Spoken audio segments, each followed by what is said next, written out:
Indus Waters Treaty, a pact signed between India and Pakistan over six decades back, is in focus as India mounts its diplomatic response on the back of the Pahalgam terror attack. Parikshit is standing by now to take us through the significance of the treaty and what its suspension means for both nations. Parikshit. What is the Indus Waters Treaty? The objective of this treaty is to ensure satisfactory utilization of waters of the Indus system by Pakistan and India. It was signed between India and Pakistan on 19 September 1960 after 9 years of talks and brokered by the World Bank. The treaty was signed by then Prime Minister Jawaharlal Nehru and then Pakistani President Ayub Khan. As per treaty, India shall receive water from the eastern rivers Satluj, Beas and Ravi, and Pakistan is to receive water from Indus, Jhelum and Chenab.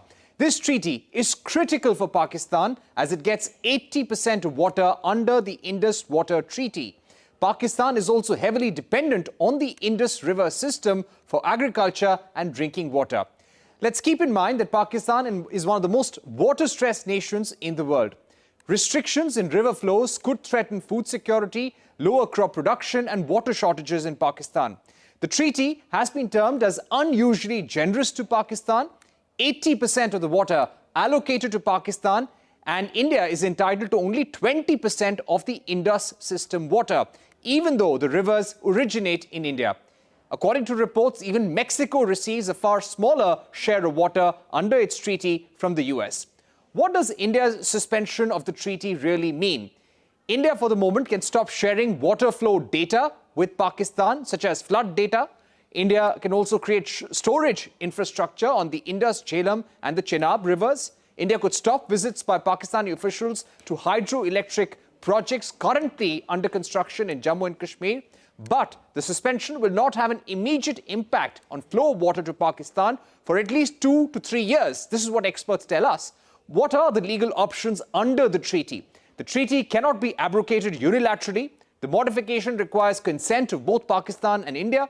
Grievances can be referred to a permanent Indus commission. Parties can approach a neutral expert or arbitrators.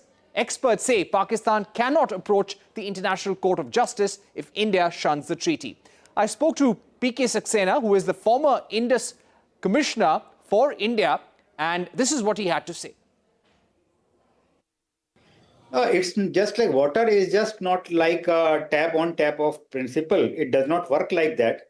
So once the treaty has been put on suspension, then India will definitely, our engineers are good enough. They will definitely go for certain ways and they will make changes in the design of the projects. Because no restrictions is applicable on us now.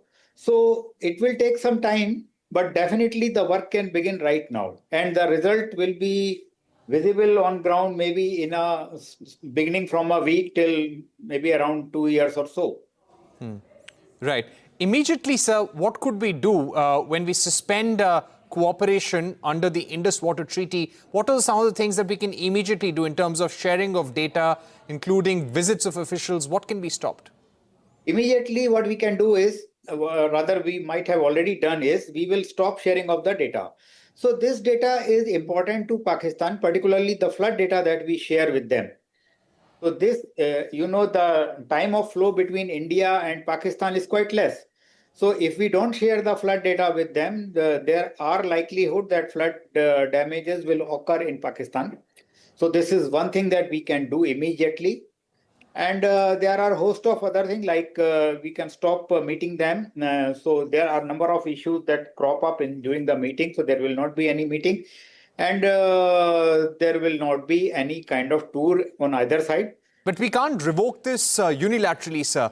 Will this have to go to World Bank? Because it has to be done by mutual consent. And if we revoke it or abrogate it unilaterally, what can happen?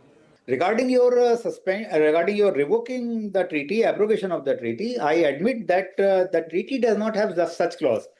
Under Article 12 of the treaty, it is very clear that the treaty is perpetual. The treaty can only be replaced by another treaty. So, but there is a catch. The catch is under the Vienna Convention, Article 62 of Vienna Convention of the treaties.